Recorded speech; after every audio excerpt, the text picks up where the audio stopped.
I want to talk today about Christian-Jewish relations, really, in the light of some of the scriptures and the way that Paul uses them. And I suppose what I'm saying is there's potentially more union than disunity, but if you pick on certain emphases, you lead to a total chasm and also worse than that. And so that's on the origin of all the problems the Jews have had over the years, and eventually some of the background to the formation of the State of Israel. So let's go to we're in Paul chapter 4, Romans chapter 4.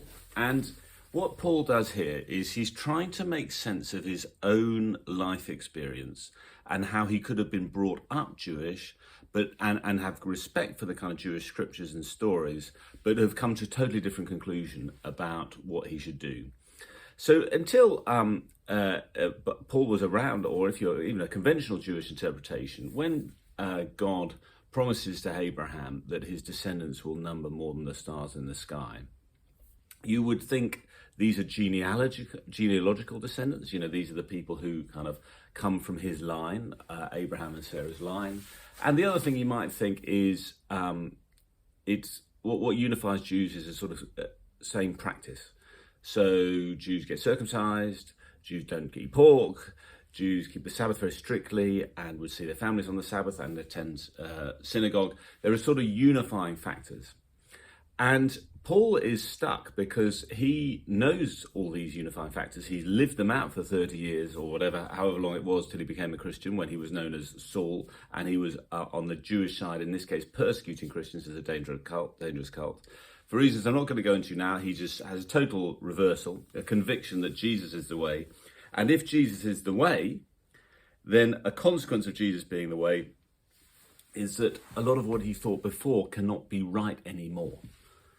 So following the law is totally pointless because we've got a new law of love. You don't need to follow the Sabbath. You don't need to get circumcised. When he's preaching to Greeks who want to follow Jesus, he's having to persuade some of the old people back at Jerusalem, look, they don't need to be circumcised. This is just how they should live. They should just follow Jesus. You don't need to do any of that.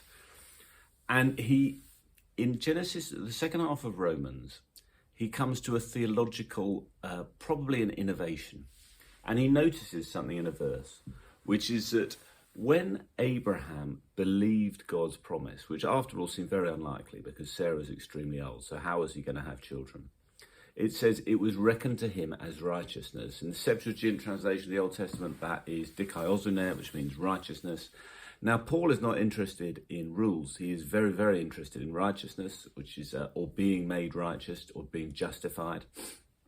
And he notices that previously people have always assumed the important thing about Abraham was that either he followed rules or that he was a descendant of the Jews. And Paul says, no.